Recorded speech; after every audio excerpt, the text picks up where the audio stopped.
Бүгінгі видеода қымыжының жазылу үлгісі бойынша өз тәжірибемізді ұсынамыз. Видео пайдалы болса, каналға жазылып, лайк баса кетуді ұмытпаңыз. Сабағымыздың тақырыбы 9 сыныптағы Ильяс Жансүгіров құлагер еркіндікке ұмтылған қазақ елінің символы. Оқу мақсаты: әдеби шығармадағы психологизмді анықтау. Оқу мақсатынан шыққан сабақ мақсаттары шығармадағы психологизмді табады. ЕББК зейіні шашыраңқы мұғалімнің көмегімен кесте арқылы психологизмді табады. Бұнда біз оқу мақсатынан сабақ мақсатын қалай шығарамыз? Бұл жерде мысалы оқу мақсатында психологизмді анықтау деп берілген. Бұл бір ғана мақсатты алуымыздың себебі мақсат күрделі. Ал егер сізде мақсат күрделі болмаса, 2 немесе 3 мақсат алуыңызға болады. Көбінесе бізде 2 мақсат алып жатамыз. Сондай-ақ 3-тен артық 4-5 мақсат деген алуға болмайды. Өйткені ол сабақ барысында ол мақсатқа жету мүмкін емес. Оқу мақсатында психологизмді анықтау деп, яғни у дыбысымен әріппен бітіп тұр. Бұл жерде тұйық етістікпен бітіп тұр. Ал енді сабақ мақсатында ешқашанда біз табу немесе анықтау, қолдану деген сияқты тұйық етістікпен бітіруге болмайды. Біз нақтылықты аламыз бұл жерде, яғни смарт мақсат әдеби шығармадағы психологизмді анықтау деп тұр. Яғни оны біз сабақ мақсатына шығармадағы психологизмді табады. Нақты не істейді, соны сабақ мақсатына жазатын боламыз. Одан кейін ЕББК деген бар. Яғни ерекше білім беруді қажет ететін оқушы. Бұл жерде яғни инклюзивті оқушы.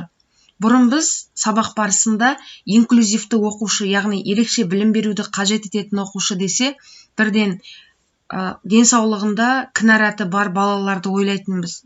Бізде ондай менің сыныбымда жоқ деген сияқты ойға да қалып жаттық. Бірақ негізінде олай емес екен. Яғни ЕББК деген бізде гиперактивті бала болуы мүмкін. Яғни сізді бір тыңдамай отырады, немесе сабақта өз ісімен айналысып отыратын, зейіні тұрақты емес, бірден ұмытып қалатын оқушылар.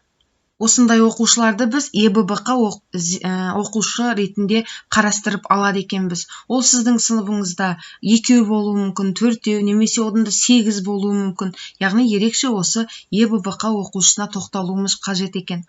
Сондай-ақ бұл жерде ЕББК оқушысы нақты сіздің жаңағы алған оқу мақсатыңыздан шыққан сабақ мақсаттарын толығымен орындайды. Егер 2 мақсатты алған болсаңыз, ЕББК оқушысына да 2 мақсатты орындауға мүмкіндік бересіз. Және де, мысалы мен мұнда сабақта мұғалімнің көмегімен психологизмді табады деп қойдым. Бұл жерде яғни мұғалімнің көмегімен деп және жақшаның ішіне кесте деп жаздым. Неге? Нақты беруіңіз керек. Сіз яғни ұстаз, сіз ЕББК оқушысына қандай жағдайда көмек бересіз, не арқылы көмек бересіз, нақты болу керек.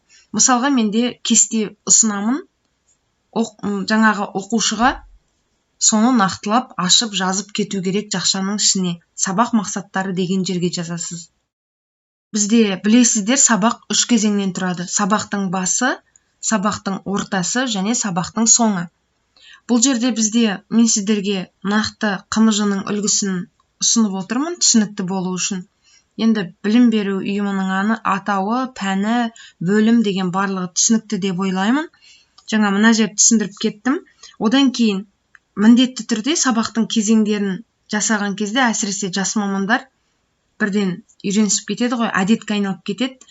Мұна минуттарын қойып отырсаңыз, өзіңізге болашақта әдетке айналып өте ыңғайлы болады.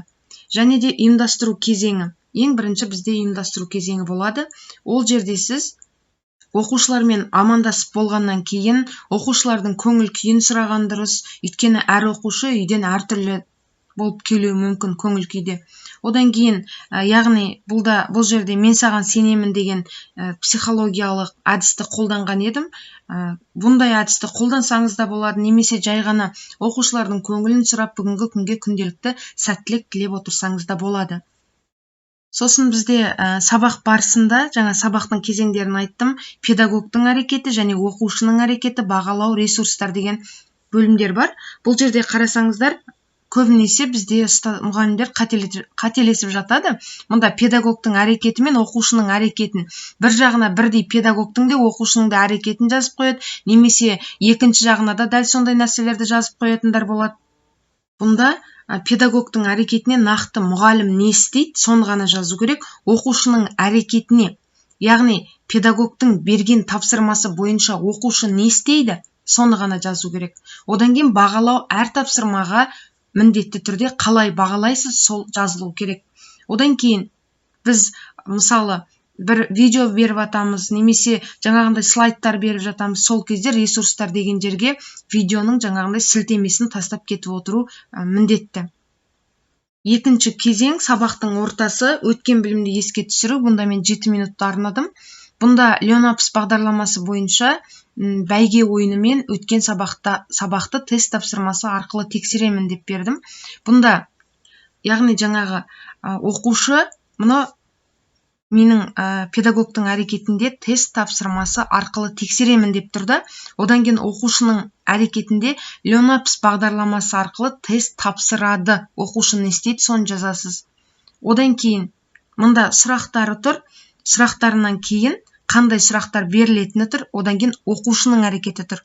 Оқушының әрекетінде оқушылар мұғалім ұсынған сұрақтарға жауап береді. Оқушылар бір-біріне шығарма бойынша сұрақтар дайындайды. Оқушылар өзара дайындаған сұрақтарды тақтаға шыққан оқушыларға қояды. Бұл жерде барлығы байқап тұрсаңыздар, оқушының әрекеті, педагогтың әрекеті мен оқушының әрекеті бір-бірімен қабаттасып жүрген жоқ. Қымызы жасағанда кейбір мұғалімдер сол жағынан кішкене қиындықтарға тап болып жатады. Одан кейін бірінші жаңағы тапсырмада Leonapis бағдарламасы тест тапсырған кезде бағдарлама автоматты түрде өзі бағалайды. Және де ол жерде неге бәйге ойынымен деп тұр. Leonapis бағдарламасын білетін болсаңыздар, ол жерде бәйге ойыны бар. Неге мен бәйгені алдым? Бүкіл сабағыңызға таңдаған сіздің әдіс тәсілдеріңіз сабағыңыздың тақырыбына, мақсатына сәйкес келу керек. Біздің сабағымыздың тақырыбы жаңа Ильяс Жансүгіровтің Құлагер поэмасы бойынша болатын, сондықтан да ат жарысын бәйге ойынын таңдадым. Және де міндетті түрде жаңағы бағдарламаның сілтемесін ресурстар деген жерге қойып қоясыз. Ол бізде міндетті түрде. Одан кейін бізде жаңа білім. Жаңа білімді оқушылардың назарын сабаққа аударамын, сабақтың мақсатын, тақырыбын көрсетемін, айтамын. Бұл жерде міндетті түрде оқушыларға сабақтың мақсаты айтылуы керек. Немесе тіпті мынадай бір тәжірибеде қолданылған нәрсе, сабақтың басында сабақ критерийлерінде оқушылармен бірге құрып алсаңыз, мақсатқа жету оңайлау болады. Одан кейін мұнда жаңа сабақты бастамас бұрын тақырыпты жаңа мақсатқа жету ойымызда психологизм деген не деген сұрақ қоямын деп осындай жұмысты ұсындым оқушыларға. Бұл жерде өйткені біздің оқу мақсатымыз психологизмді табу болатын. Оқушыларға психологизм деген не екенін түсіндіріп алуым қажет. Одан кейін оқушыларды топқа бөлесіз. Ол мен пазл әдісімен қолдандым. Мына жерде толығымен оқысаңыздар болады. Оқушылардың әрекеті қандай болады және ұстаздың әрекеті қандай болады, бағалау қалай болады және ресурстарда не жазылып тұр екеніне аса назар аударсаңыздар. Сабақта міндетті түрде жаңа топтық жұмыс, жұптық жұмыс және жеке жұмыс болса тіптен керемет болады деп ойлаймын. ЕББК зейіні шашыраңқы оқушы. Біз сабақтың мақсатында ол жайында айтқан болатынбыз. Берілген тапсырманы осылай жеке дара қойып қоясыздар. Бұнда мұғалімнің әрекеті зейінін жинақтау мақсатында Т кестесі арқылы жұмысты ұйымдастырамын. Ерекше білім беруді қажет ететін оқушы кестеде ұсынылған сұрақтарға жауап беру арқылы зейінін сұраққа тиянақтай отырып, психологизмді анықтай алады. Бұл жерде бұл педагогтың әрекеті. Екінші жаққа оқушының әрекетін жазамыз. Яғни берілген сұрақтарға, кестедегі сұрақтарға жауап береді. Одан кейін бағалау, мұғалімнің бағалауы. Яғни қолдау, қолпаштау арқылы бағаладым. Сіз қалай бағалайсыз, оны да міндетті түрде жазып кетіңіз. Жай ғана мысалға мұғалімнің бағалауы деп жасауға болмайды. Нақты болу керек. Мұғалім қалай бағалайды? Дескриптормен бағалай ма, әлде қолдаумен бағалай ма деген сияқты. Одан кейін міндетті түрде дескриптор болу керек. Дескриптормен де бағалауға ол өте сәтті. Одан кейін пәндік дағды деген бар. Біз оқушыларға әр сабақта функционалдық сауаттылықтарын дамытуға міндеттіміз. Және де бала сабақтан өмірге қолданатын бір нәрсені алып кету керек. Сол мақсатта пәндік дағды бөлімі, бұнда мысалы психологизм ұғымын бекіту мақсатында рөлді саралау тәсілін қолданамын. Арқаның ардақтысы тақырыбында оқушылар рафт әдісін ұсындым, және де бұл жерде оқушыларға нақты сіз ақан боласыз, сіз батыраш боласыз, немесе сіз құлагер боласыз деп бермедім. Оқушыларға ұсынылған рөлдерді өзі таңдап алады. Оқушының өз еркіне қалдырған дұрыс деп ойлаймын. Одан кейін бұл бізде педагогтың әрекеті. Енді оқушының әрекеті қандай болады? Ұсынылған рөлдерді өз қалауымен таңдап, рөлге ену арқылы шығармадан алған әсерлерін білдіріп хат жазады. Рафт әдісін мен келесі сабақ соңында түсіндіріп өтемін, егер түсінбей жатқандарыңыз болса. Бұнда одан кейін оқушылар 2 жұлдыз 1 тілек арқылы бірін-бірі бағалайды. Ал ресурстарда сызбалар деп тұр. 3-ші кезең сабақтың соңы. Жаңағы үй тапсырмасын бергеннен кейін мұнда мысалы бекіту мақсатында сұрақтар қоямын. Бүгінгі оқу мақсатына біз жете алдық па? Немесе қалай дәлелдейсіздер деп. Жаңағы ең басындағы оқу мақсатын түсіндірдік қой. Соны қайтадан бір қайталап тақтаға жазып қойсаңыздар болады, немесе электронды тақтадан шығарып қойсаңыз, немесе балаларға қайттан оқып беріп, балалардың есіне түсіріп, міндетті түрде мақсатқа жеттік деп ойлайсыздар ма деп балалардан сұрау керек. Мақсатқа жете алдық па, жете алмадық та, ол міндетті түрде. Одан кейін кері байланыс, сабақтан алған білімдерін анықтау мақсатында QQQ әдісін ұсындым. Яғни қызық, қиын, қажет. Сабақта сізге не қызық болды, не қиын болды, не қажет болды деген сынды балалардан осындай кері байланыс алсаңыздар сәтті шығады. Тапсырмалар дегенге келетін болсақ, мұнда беріліп тұр мінекей Т кестесі, жаңағы берілген сұрақтар және менің жауаптарым. Бұл менің осы сабаққа берген ерекше білімді қажет ететін оқушы, зейіні шашыраңқы оқушыға қажеттілігіне сәйкес графикалық органайзер, яғни Т кестесін ұсындым. Одан кейін жаңағы функционалдық сауаттылық өмірмен байланыстыру мақсатында берген тапсырма рафт әдісімен ұсындым.